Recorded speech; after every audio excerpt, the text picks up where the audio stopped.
Assalamualaikum warahmatullahi wabarakatuh. Gimana kabarnya kalian semua? Nah, apakah hari ini kalian sibuk mengejar cuan atau malah scrolling sosmed nih? Nah, perkenalkan saya Aulia yang akan menemani kawan baja semua dalam Mojok Podcast kali ini. Nah, di hari yang cerah ini ada kabar yang super duper penting untuk para pejuang usaha UMKM gitu. Nah, pasti kalian semua udah pada denger kan tentang pemerintah yang baru-baru ini menerbitkan peraturan pemerintah nomor 20 tahun 2026. Nah, ada juga yang rame di sosmed nih kalau misalkan mereka seneng karena tarif 0,5% ini lanjut terus nih. Tapi ada juga yang panik. Oh, berarti udah nggak bisa pakai tarif itu lagi dong.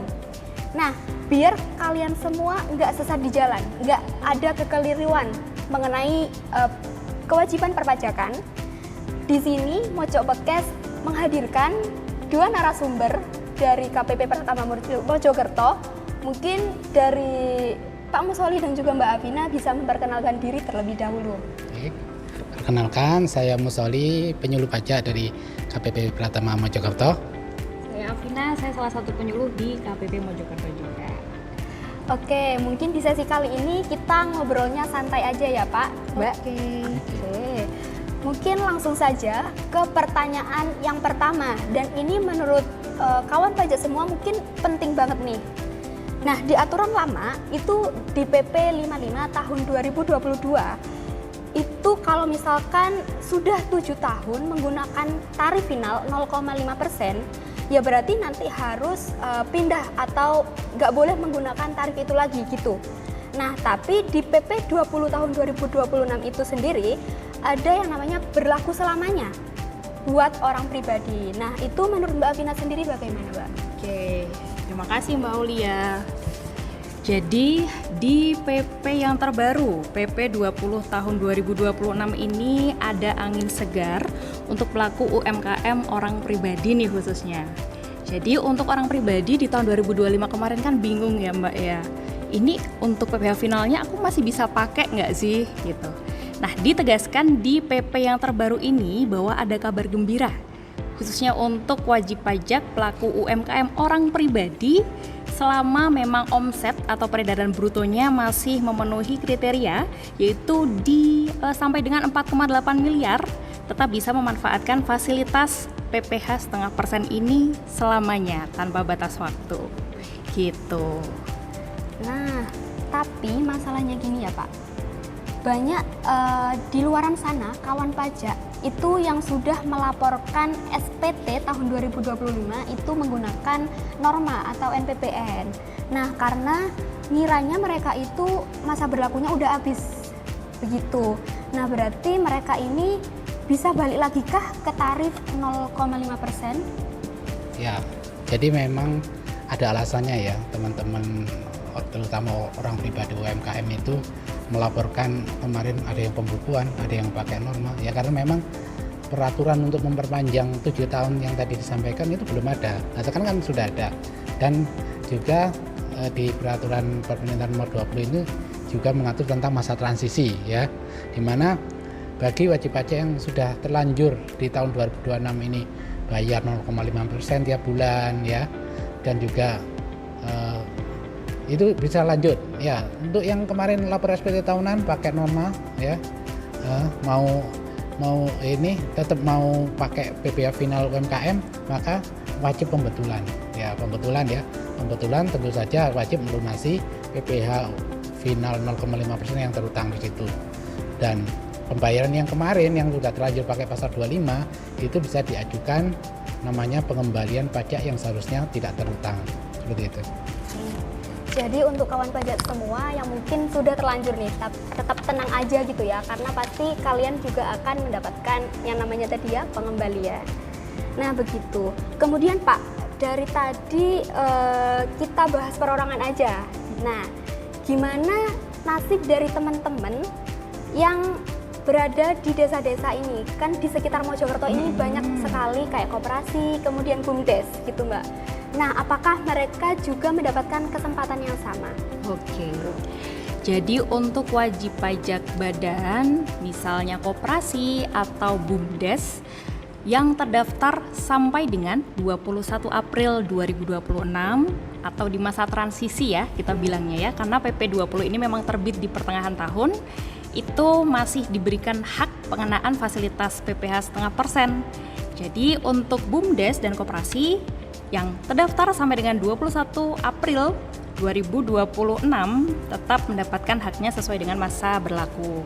Ya kalau CV, BUMDes berarti 4 tahun pajak gitu. Nah, kemudian balik lagi ke perorangan nih Pak ya.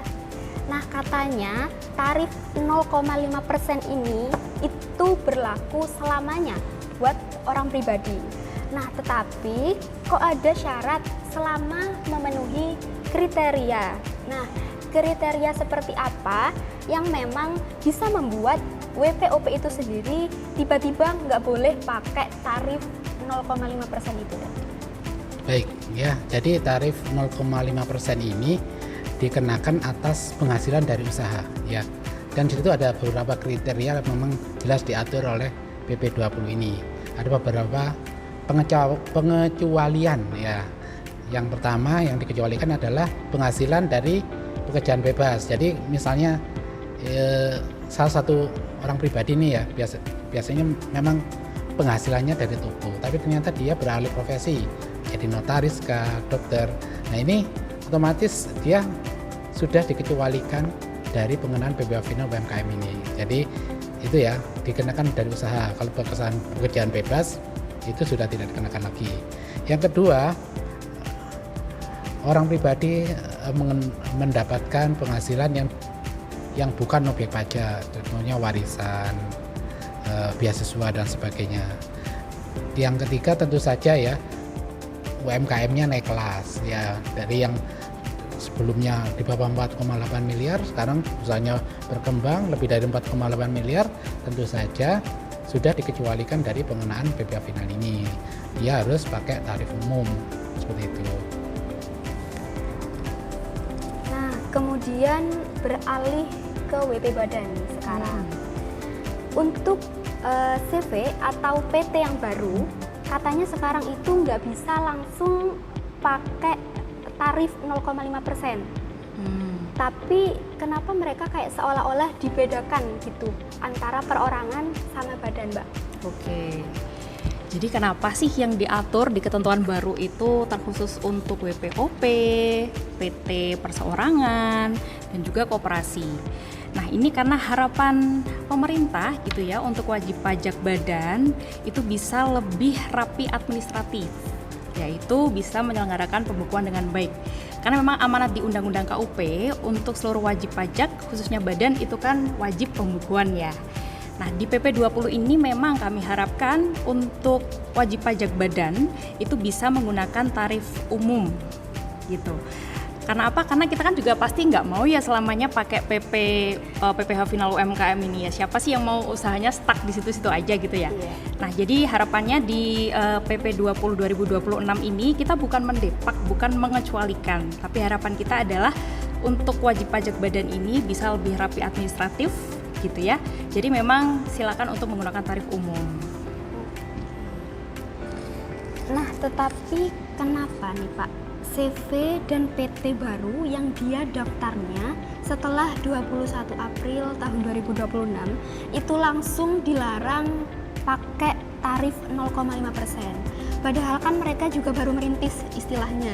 Pasti modalnya juga masih sedikit gitu ya. Tapi kenapa malah disuruh pakai tarif umum gitu dan juga ribet pembukuannya?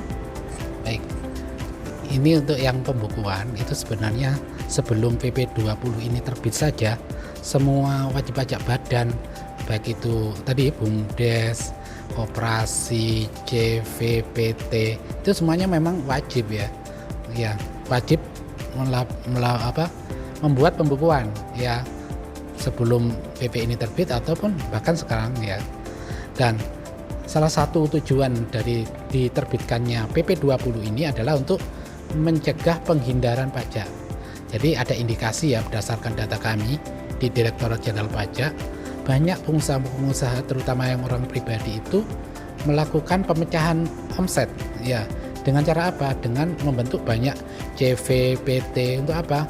Untuk biar kelihatan omsetnya kecil-kecil. Jadi masih pakai tarif final UMKM 0,5% itu. Makanya dengan PP ini terbit, badan usaha CV, PT tidak boleh lagi pakai tarif final. Yang boleh hanya orang pribadi. Harapan pemerintah adalah berkeadilan ya. Bagi mereka yang memang UMKM ya kita kasih insentif pakai tarif 0,5%. Bagi mereka yang udah gede ya pakai tarif umum ya gitu ya. Oke. Nah berarti untuk untuk badan tadi yang memang baru daftarnya atau bikinnya di awal tahun itu berarti masih aman ya Pak ya? Masih. Oke. Nah kemudian banyak juga teman-teman ini yang merintis lewat PT perorangan ini Mbak. Itu kan mirip sebenarnya ya sama orang pribadi. Nah mereka apakah dapat jatah bebas pajak 500 juga nggak sih Mbak? Oke. Untuk PT perorangan itu suatu perseroan yang hanya didirikan oleh satu orang pribadi aja.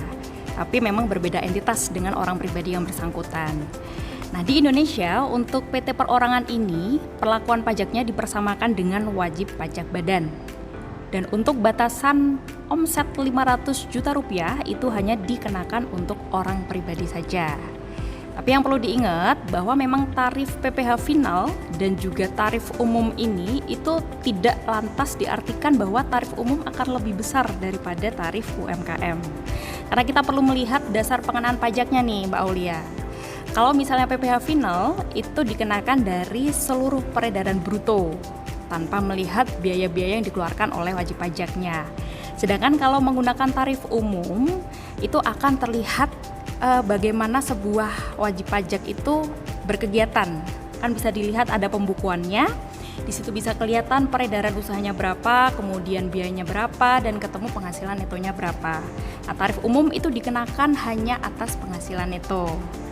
Jadi tidak menutup kemungkinan jika memang wajib pajak itu memiliki biaya yang besar gitu ya. Kemudian penghasilan netonya itu juga memang mungkin tidak sebesar dengan peredaran usaha omset kotornya. Bisa dimungkinkan bahwa tarif umum itu nanti akan menghasilkan PPh yang lebih kecil daripada PPh finalnya. Jadi perlu ditanamkan bahwa memang tidak selalu tarif umum itu akan memiliki beban yang lebih besar daripada PPh final. Kembali lagi dengan isu yang panas nih Pak ya. Ada beberapa isu yang paling banyak digoreng di sosmed gitu ya. Netizen mereka bilang bahwa influencer ini dipajakinnya lebih gede gitu.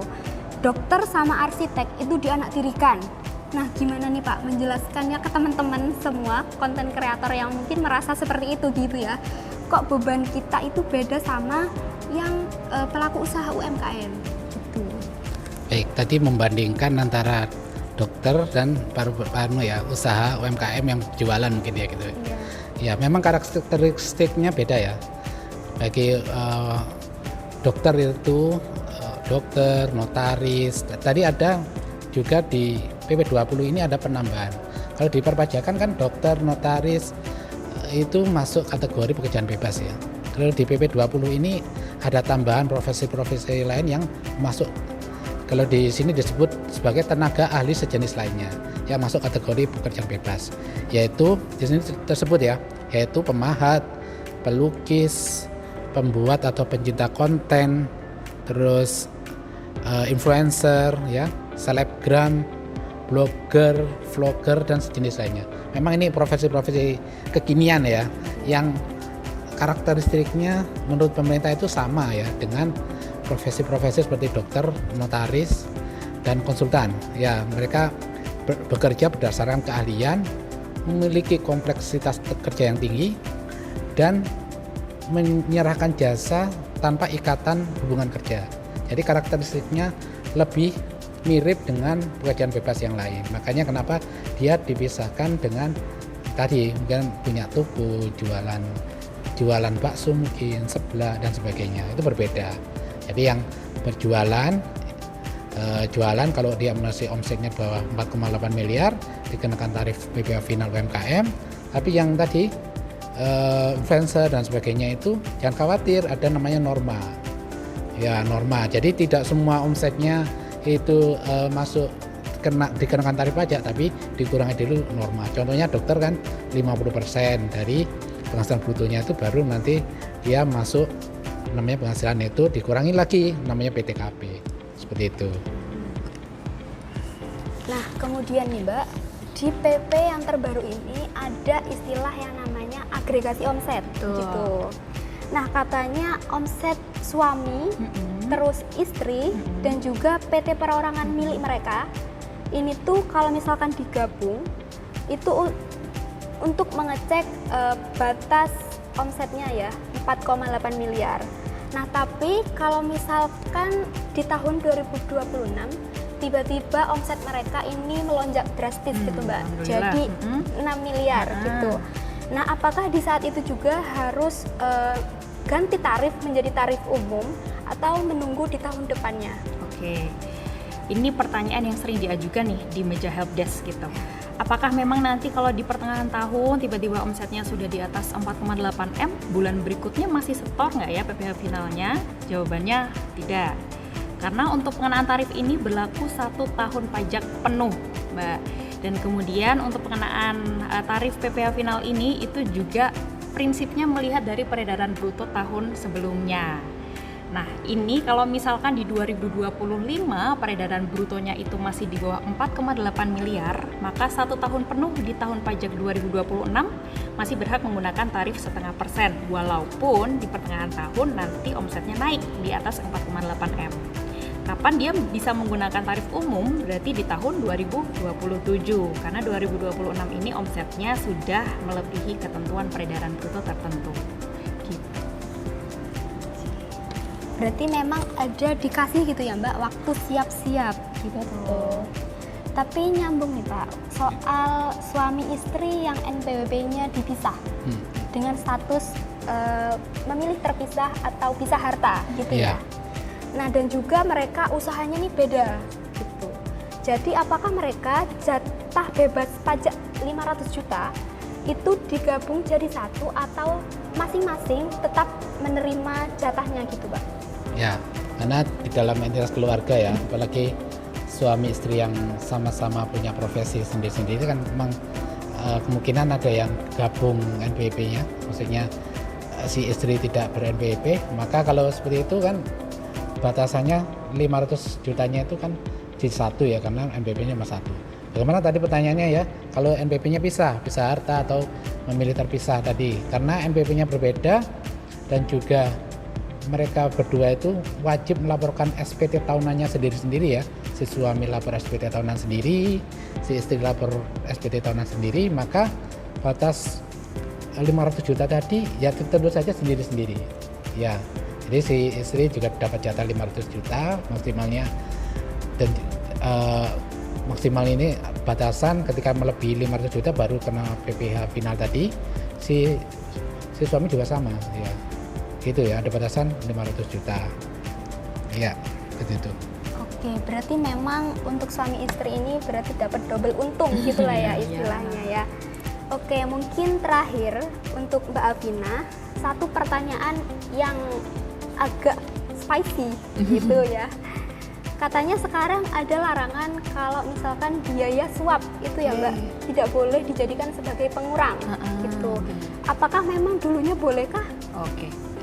Jadi memang di pasal yang terbaru ini di PP 20 2026 diatur eksplisit ya bahwa tidak boleh mengurangkan biaya suap atau gratifikasi. Tapi bukan berarti sebelumnya boleh dikurangkan gitu. Karena memang ini salah satu langkah rekomendasi keanggotaan Indonesia dalam OECD bahwa harus ada pengaturan secara eksplisit.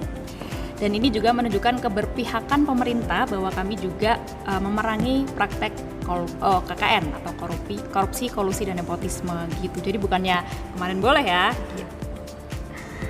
Oke, nah di penghujung acara ini ternyata obrolan kita ini jadi sangat berdaging gitu ya Mbak, Pak. Iya, betul. Nah, terutama info mengenai suami istri tadi yang bisa dapat double kuota gitu ya. Nah, ternyata memang PP 20 tahun 2026 ini sangat mulia ya.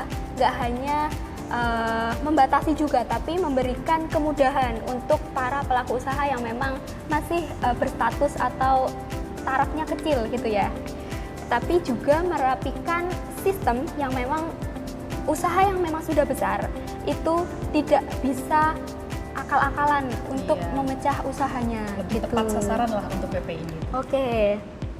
Nah, kawan pajak semua, kalau misalkan masih ada yang ganjel gitu ya, atau misalkan masih ada kebingungan, mungkin kawan pajak semua bisa menghubungi kami melalui akun resmi media sosial kami @pajakmojokerto. Di Instagram ya. Iya, oke, di Instagram.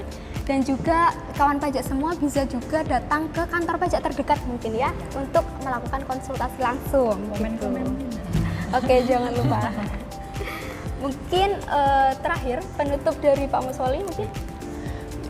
Jadi kawan pajak, dengan ditetapkannya peraturan pemerintah nomor 20 tahun 2026 ini, pemerintah ingin menyederhanakan ya peraturan perpajakan yang lebih simpel, lebih adil, dan memberikan kepastian hukum, terutama bagi kawan pajak pejuang UMKM nih ya. Dan terakhir, himbauan dari kami untuk pembayaran pajak PPh final UMKM ini, batas waktunya adalah tanggal 20 bulan berikutnya setiap bulannya ya. Dan juga jangan lupa wajib melaporkan SPT tahunan.